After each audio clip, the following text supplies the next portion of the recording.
नमस्कार, आप देख रहे हैं देवभूमि। आपके साथ मैं दीपिका सिंह। करते हैं बुलेटिन की शुरुआत। उत्तराखंड के सीएम पुष्कर सिंह धामी एक दिवसीय दौरे पर हरिद्वार पहुंचे हैं। सीएम धामी के दौरे को लेकर जिला प्रशासन ने सुरक्षा के कड़े इंतजाम किए हैं। आपको बता दें कि शाम 6 बजे सीएम धामी हरिद्वार के राज अतिथि गृह पहुंचेंगे। इसके बाद ऋषि कुल कॉलेज मैदान में आयोजित एक कार्यक्रम में शिरकत करेंगे। साथ ही साथ सद्भावना सम्मेलन और राष्ट्रीय एकता शिविर में भी शिरकत करेंगे। तो हरिद्वार के एक दिवसीय दौरे पर सीएम धामी, जिला प्रशासन ने सुरक्षा के पुख्ता इंतजाम किए हैं। हम आपको बता दें, शाम 6 बजे राज अतिथि गृह पहुंचेंगे सीएम धामी। तो हरिद्वार के एक दिवसीय दौरे पर सीएम धामी हैं। इस वक्त हम तस्वीरें आपको दिखा रहे हैं। इसके लिए जिला प्रशासन ने सुरक्षा व्यवस्था के चाक चौबंद इंतजाम किए हैं। लगभग शाम 6 बजे राज अतिथि गृह पहुंचेंगे। आज व्यवस्थाओं का जायजा लेने के लिए सीएम धामी इस वक्त पहुंचे हैं हरिद्वार।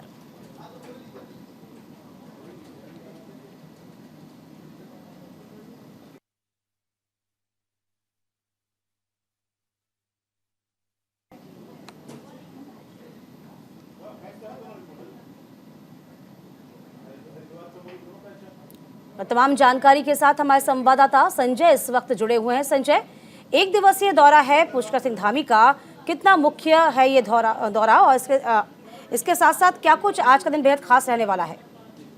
देखिए दीपिका, मुख्यमंत्री पुष्कर सिंह धामी आज अपने एक दिवसीय दौरे पर हरिद्वार पहुंचेंगे। करीब शाम को 6 बजे राज्य अतिथि गृह पहुंचेंगे, जहां पर बीजेपी के कार्यकर्ता है, नेता है, इनका स्वागत करेंगे। उसके बाद थोड़ी ही देर बाद ऋषिकुल मैदान में एक उत्थान सेवा समिति द्वारा एक कार्यक्रम का आयोजन किया गया है। यहाँ पर सद्भावना सम्मेलन होगा, जिसमें मुख्यमंत्री पुष्कर सिंह धामी शिरकत करेंगे। हालांकि इनके दौरे को लेकर तमाम सुरक्षा के इंतजाम किए हैं।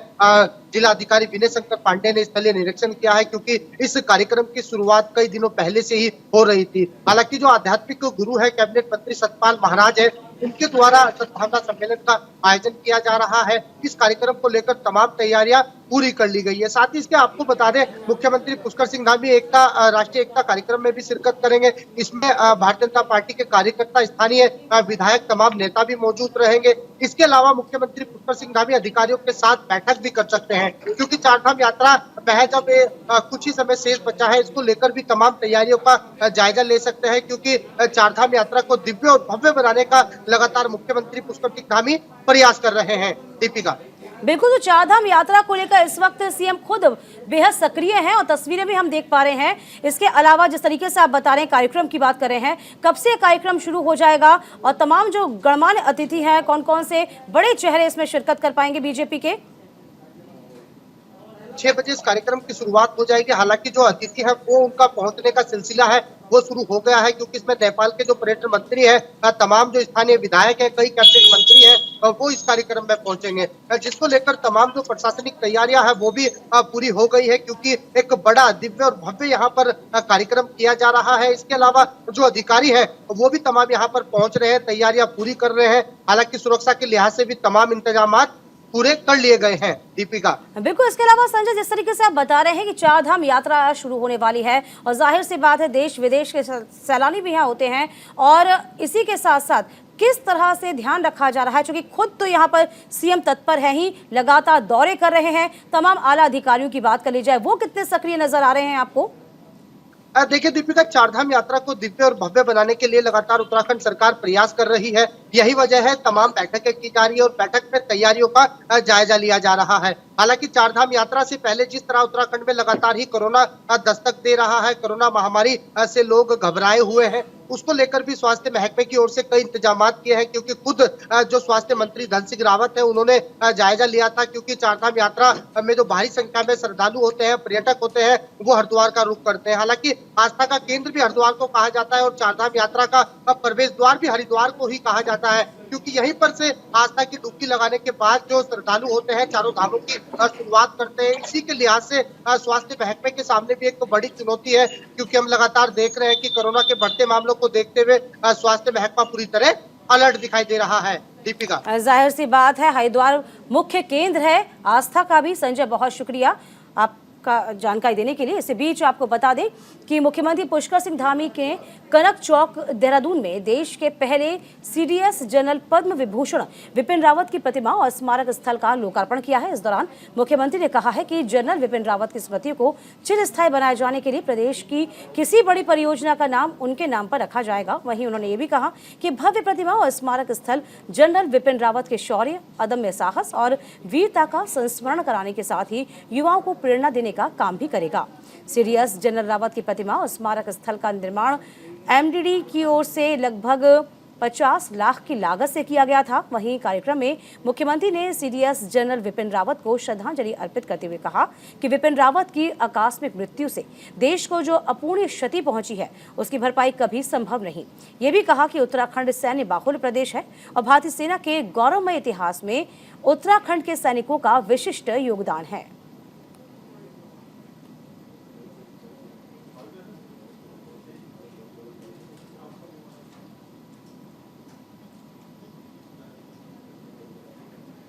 देखिए हम तस्वीरें आपको दिखा।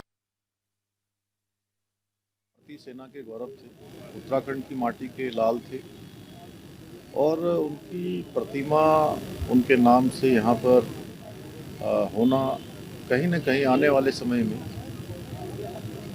हमारी नई पीढ़ी को, हमारे जवानों को, नौजवानों को, हमारे कर्णधारों को हमेशा उनका स्मरण कराएगी कि इस माटी के लाल ने देश के लिए कितने साहस और पराक्रम हमेशा दिया और संपूर्ण जीवन भर फौज में जिस दिन से भर्ती हुए उस दिन से जीवन के अंतिम क्षण तक केवल और केवल भारत माता की सेवा करी, अपने आप को हमेशा उसमें लगाए रखा। और उन्होंने अपने अनेकों संबोधनों में जिस प्रकार से देश के नौजवानों को, सेना में भर्ती होने वालों के लिए कहा था कि सेना केवल और केवल वेतन लेने का मात्र साधन नहीं है, सेना एक जज्बात है, सेना एक पराक्रम है, सेना एक संस्कार है और सेना एक जीवन राष्ट्र के लिए कैसे जिया जाता है वह भी सिखाने का बहुत बड़ा कारण है, बहुत बड़ा माध्यम है।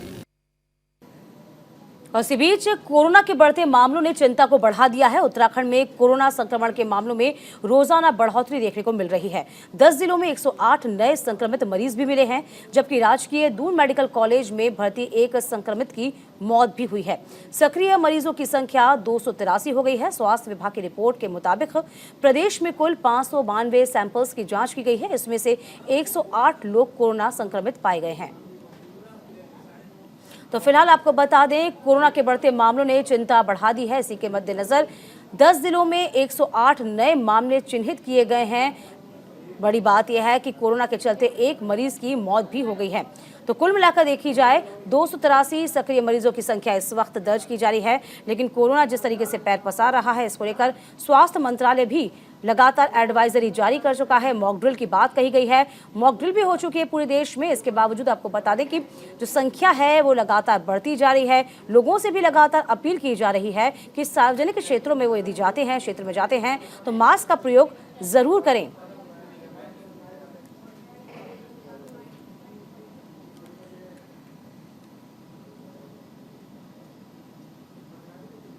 तो ज्यादा जानकारी के लिए हमारे संवाददाता पुष्कर नेगी इस वक्त बने हुए हैं। पुष्कर, देखिए जिस तरीके से मामले लगातार सामने आ रहे हैं, यहाँ पर स्वास्थ्य मंत्रालय भी बहुत चिंतित था। यदि हम उत्तराखंड की बात करते हैं, यहाँ एक मरीज की मौत भी दून में हो गई है, तो फिलहाल इस वक्त स्थिति कैसी बनी हुई है? बिल्कुल, देखिए दीपिका, कोरोना को लेकर जो है लगातार जो है चाहे स्वास्थ्य विभाग हो, चाहे स्थानीय प्रशासन हो या स्वास्थ्य की जो भी टीमें हों, गाँव से लेकर और शहर तक जो है मॉक ड्रिल की जा रही है और कोरोना के प्रति जो है जनता को जागरूक भी किया जा रहा है। क्योंकि जब 20 और 21 में जब कोरोना आया था तो लोगों में बहुत बड़ी दहशत थी, लेकिन अब जिस तरह से 2023 में जो है फिर से एक बार फिर जो कोरोना ने दस्तक दे दी है पूरे भारतवर्ष में।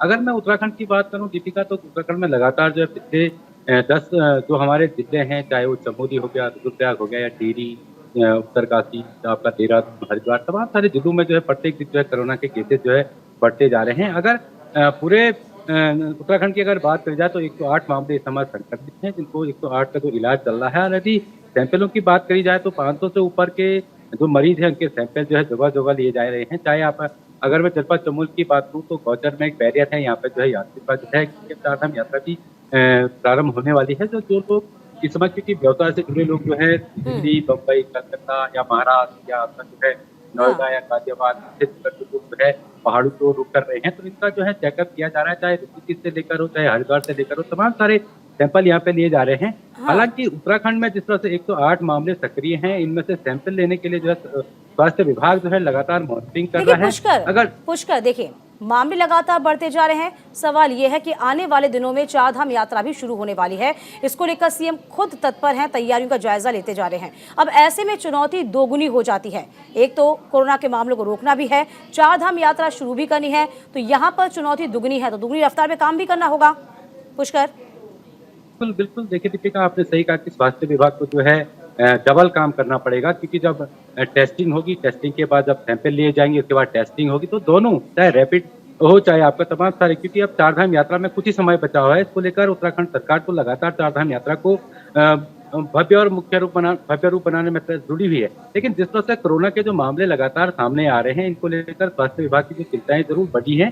हालांकि स्वास्थ्य सचिव जो है लगातार कल भी जनपद चमोली में थे, आज उनका रुद्रप्रयाग का जिले का दौरा है, रुद्रप्रयाग जाएंगे। यहाँ पे भी जो एटीएम मशीनें जो है 10 एटीएम मशीनें जो है लगा दी गई हैं, क्योंकि यात्रियों की इस समय जो है जांच होगी, परख होगी, उसी के बाद जो है चारधाम यात्रियों को जो है रवाना किया जाएगा। चाहे आप गंगोत्री की बात कर लीजिए, या यमुनोत्री की बात कर लीजिए, या केदारनाथ की बात कर लीजिए, या बद्रीनाथ की बात कर लीजिए, हेमकुंड साहिब की बात कीजिए, कोरोना को लेकर जो स्वास्थ्य विभाग अलर्ट को मिला है। हालांकि पुलिस प्रशासन की इस समय बहुत बड़ी जिम्मेदारी जो सामने हमको मिली है, क्योंकि लगातार पुलिस प्रशासन भी जो है, जब भीड़ भाड़ इलाके हैं, चाहे रुद्रप्रयाग की बात करूं या चमोली की बात करूं या मैदानी जो जिले हैं, लगातार जो भीड़ भाड़ इलाकों में जो है गैदरिंग की जा रही है कि आप जो है मास्क का प्रयोग करिए, 2 गज की दूरी बनाए रखें। हालांकि कोरोना किस तरह का बढ़ेगा जब चारधाम यात्रा आएगी, क्योंकि चारधाम यात्रा जब पीक पॉइंट पे होगी, आपकी 22 तारीख से शुरू होनी है। 22 के बाद जब लगेगा कि कोरोना, हो सकता है कि कुछ गाइडलाइन ऐसी भी आ जाए कि सीमित संख्या भी हो, लेकिन अभी ऐसा कोई मामला नहीं है। लेकिन कोरोना जो है लगातार जो है उत्तराखंड में बिल्कुल नजर रखनी होगी। हालांकि कोरोना के मामले लगातार बढ़ते जा रहे हैं और तैयारियां जो है चारधाम की यात्रा को लेकर भी सरकार कर रही है, तो स्वास्थ्य विभाग को बहुत पैनी नजर रखने की बहुत जरूरत है। पुष्कर, बहुत शुक्रिया आपका तमाम जानकारी देने के लिए। इधर हरिद्वार में कोवैक्सीन और कोविशील्ड की डोज सप्ताह भर के भीतर उपलब्ध होने का दावा किया जा रहा है। कोरोना के बढ़ते खतरे को देखते हुए सीएमओ की ओर से अस्पतालों में वैक्सीन रखने की डिमांड भेजी गई है। आप बता दें कि राज्यों में कोरोना संक्रमण के बढ़ते मामलों को देखते हुए स्वास्थ्य महकमा अलर्ट मोड पर है। सभी राज्यों को सतर्क रहने, टेस्टिंग और जीनोम सीक्वेंसिंग बढ़ाने और इसी के साथ साथ अस्पतालों को तैयार रखने के संबंध में निर्देश जारी कर दिए गए हैं। तो जीनोम सीक्वेंसिंग की बात भी कही जा रही है। फिलहाल सरकार जो है लगातार प्रयासरत है, चूंकि चुनौती दोगुनी है। जिस तरीके से हम कह रहे हैं कि लगातार कोरोना के मामले बढ़ रहे हैं, दूर में एक व्यक्ति की मौत भी हो चुकी है, एक मरीज की मौत हो चुकी है। इसके बावजूद ये भी बता दें आपको, चारधाम की यात्रा नजदीक है, इसे भव्य बनाना होगा, इसे दिव्य बनाना होगा। इसी के लिए सरकार की ये चुनौती से कम भी नहीं।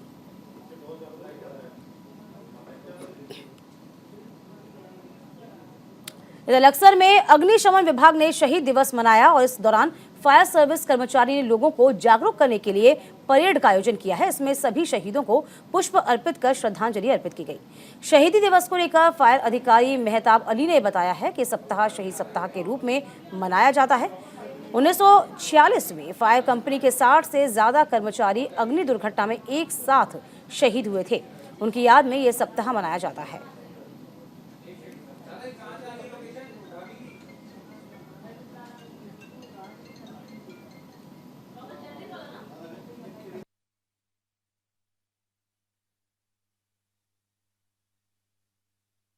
ये फायर सर्विस वीक हमारे फायर सर्विस के जो शहीद कर्मचारी हैं उनकी याद में मनाया जाता है। 1946 में हमारे फायर सर्विस के लगभग 66 कर्मचारी शहीद हुए थे एक अग्नि दुर्घटना में, तो उनकी याद में मनाया जाता है। और साथ ही साथ जो है हमारे जो पूरे हिंदुस्तान में लास्ट ईयर में जितने भी हमारे कर्मचारी शहीद होते हैं उनको श्रद्धांजलि दी जाती है। और पब्लिक में अवेयरनेस के लिए हम लोग जो है पूरे एक हफ्ता प्रोग्राम रखते हैं और उसमें स्कूलों में, इंडस्ट्री में अवेयरनेस का हम लोग हर जगह प्रोग्राम रखते हैं। और आज जो है 14 अप्रैल को जो है फायर सर्विस की जो है रैली निकाली जाएगी गाड़ियों की, पब्लिक में अवेयरनेस के लिए। इधर बद्रीनाथ धाम पहुंचकर स्वास्थ्य सचिव डॉक्टर आर राजेश कुमार ने स्वास्थ्य सुविधाओं का निरीक्षण किया है। साथ ही तीर्थयात्रियों के स्वास्थ्य के लिए विशेष इंतजाम किए। स्वास्थ्य केंद्र और मेडिकल रिलीफ पॉइंट का भी जायजा लिया। स्वास्थ्य सचिव ने स्वास्थ्य सुविधाओं को लेकर अधिकारियों को दिशा निर्देशित किए हैं।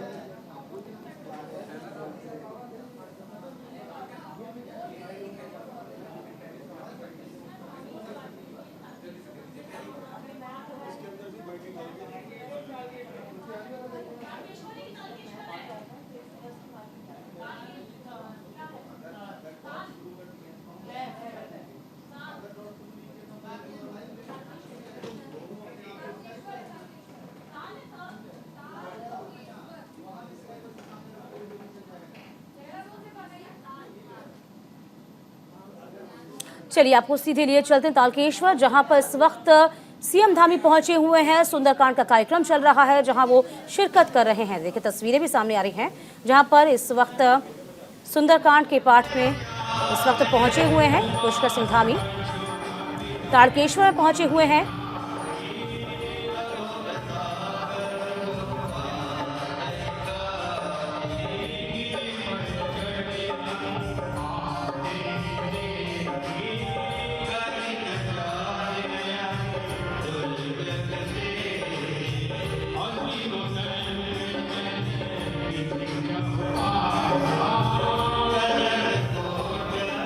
तो तस्वीरें हम आपको दिखा रहे हैं तारकेश्वर मंदिर की। सुप्रसिद्ध ये मंदिर है जहां पर पर्यटकों का जमावड़ा लगा रहता है, श्रद्धालु यहां पर दर्शन करने आते हैं। इसी बीच पुष्कर सिंह धामी पहुंचे हुए हैं, सुंदरकांड का पाठ चल रहा है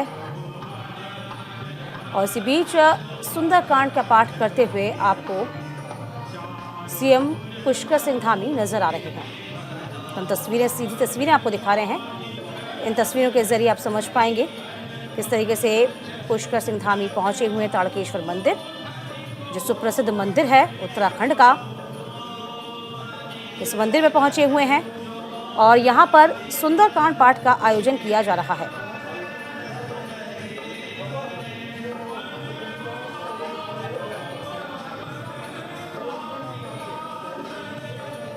तस्वीरें हम आपको दिखा रहे हैं, सीधी तस्वीरें हैं तारकेश्वर मंदिर की, जहां पर पुष्कर सिंह धामी इस वक्त अपनी उपस्थिति दर्ज करा रहे हैं। सुंदरकांड के पाठ के आयोजन में वो इस वक्त पहुंचे हुए हैं, साथ ही साथ सुंदरकांड का पाठ भी करते नजर आ रहे हैं।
बढ़ेंगे आगे। हरिद्वार में बीजेपी युवा मोर्चा ने रक्तदान शिविर का आयोजन किया है, जिसमें करीब 200 कार्यकर्ताओं ने रक्तदान किया है। आपको बता दें, उत्तराखंड बीजेपी युवा मोर्चा के प्रदेश अध्यक्ष शशांक रावत ने रक्तदान शिविर का उद्घाटन किया। शशांक रावत ने बताया है कि युवा मोर्चा की ओर से रक्तदान शिविर को लगाया गया है। एक संदेश दिया गया है कि मानव सेवा के लिए रक्तदान बेहद जरूरी है, सबको इस समाज कार्य में आगे आना चाहिए।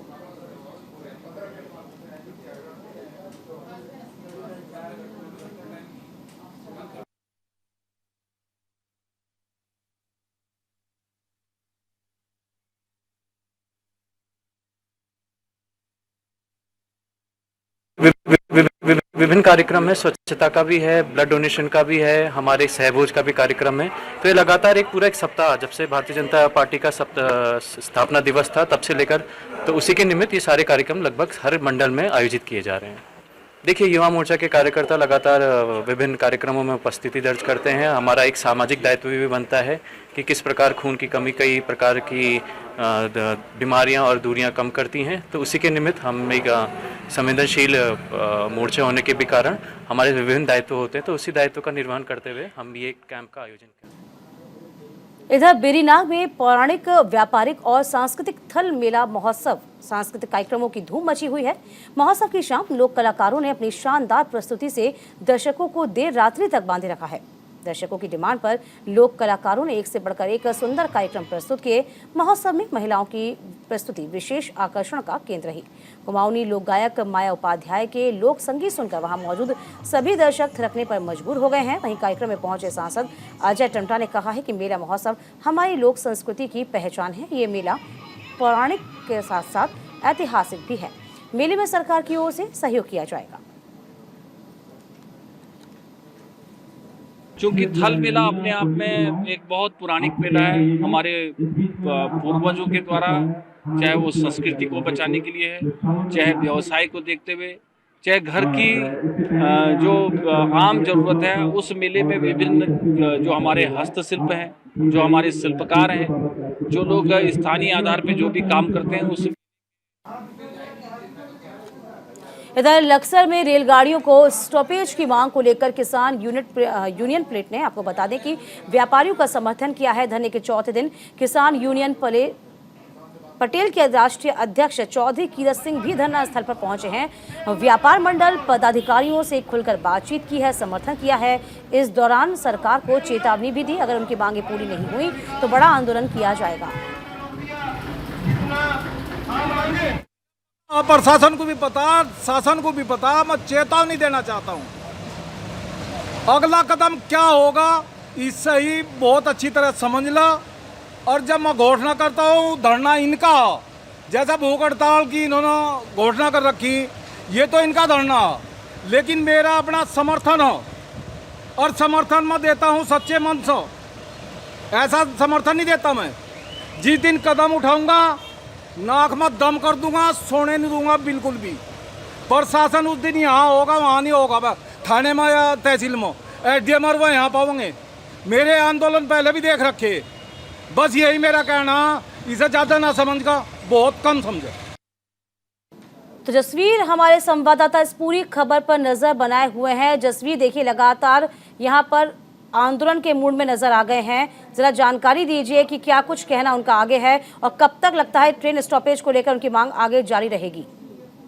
देखिए दीपिका, सबसे बड़ी बात तो ये मैं आपको बताऊं कि ये जो आंदोलन है ये पिछले 4 दिन से चल रहा और इसमें 2 व्यापारी भूख हड़ताल पर बैठे हुए हैं, यानी उनका तीसरा दिन भूख हड़ताल का है। और इनकी जो मांग है वो सहारनपुर से लेकर के जो लक्सर स्टॉपेज है, यानी कि जो जंक्शन है, उस पर ट्रेनों को रोकने की है, जो बाईपास को होकर गुजारी जा रही है। यानी कोरोना काल में कुछ गाड़ियां जो यहाँ से बाईपास कर दी गई थी या फिर बंद कर दी गई थी, उन गाड़ियों को लेकर के ये दिक्कतें खड़ी हुई है। अब ये लगातार मांग कर रहे हैं कि भाई कोरोना काल खत्म हो गया, तो जब व्यापारियों की मांग पर कोई ध्यान नहीं दिया, अब इन्होंने समर्थन जुटाने का काम शुरू किया। इससे पहले भी 2 संगठन समर्थन दे चुके हैं। अब चौधरी कीरत सिंह ने आज समर्थन दे दिया है, जो भारतीय किसान यूनियन पटेलवादी के राष्ट्रीय अध्यक्ष हैं, और उनके पूरे यानी उनके जो कार्यकर्ता, उन्होंने 100 की संख्या में आकर के आज समर्थन दिया था। उन्होंने साफ तौर पर कहा कि या तो हफ्ते भर में प्रशासन इस पूरे मामले को सुलझा ले, इस पूरे मामले पे कहीं ना कहीं जो व्यापारियों की मांग है, जो उचित मांग है, उन पर ध्यान दे और जल्दी इस मामले को निपटाए, अन्यथा फिर भारतीय किसान यूनियन इस पूरे आंदोलन को। और उन्होंने ये भी चेतावनी दी है कि उन्होंने जो पहले आंदोलन किए थे उसमें कोई पीछे नहीं हटे हैं, चाहे फिर उन्हें कोई भी कदम आगे उठाना पड़े, बड़ा आंदोलन, उग्र आंदोलन करना पड़े, भूख हड़ताल करनी पड़े या फिर चक्का जाम करना पड़े। ये भी एक इशारा उन्होंने किया है। हालांकि उन्होंने फिलहाल तो यही कहा है कि अभी वो केवल सिर्फ अल्टीमेटम दे रहे हैं और इसे सरकार हल्के में ना ले। रही बात व्यापारियों की, व्यापारी लगातार आंदोलन कर रहे हैं और ये संख्या यानी जो भूख हड़ताल में जो लोग 2 शामिल हैं, इसके अलावा और लोग भी आने वाले दिनों में भूख हड़ताल पर बैठ सकते हैं।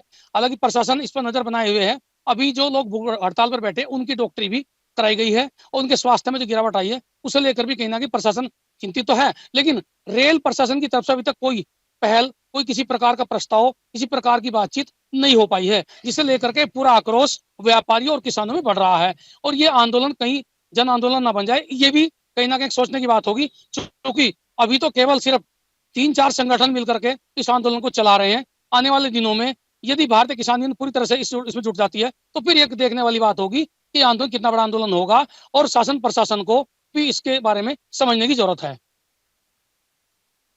कि यहाँ पर तमाम जो तस्वीरें हम आपको दिखा रहे हैं उस तस्वीरों में समझ पाएंगे कि आंदोलन अब बड़ा रुख अख्तियार कर सकता है यदि इस पूरे मामले पर कोई संज्ञान नहीं लिया गया। बहुत शुक्रिया आपका तमाम जानकारी देने के लिए। इसी के साथ इस बुलेटिन में अभी के लिए बस इतना ही। वक्त छोटे से ब्रेक का, फौरन लौटेंगे हम।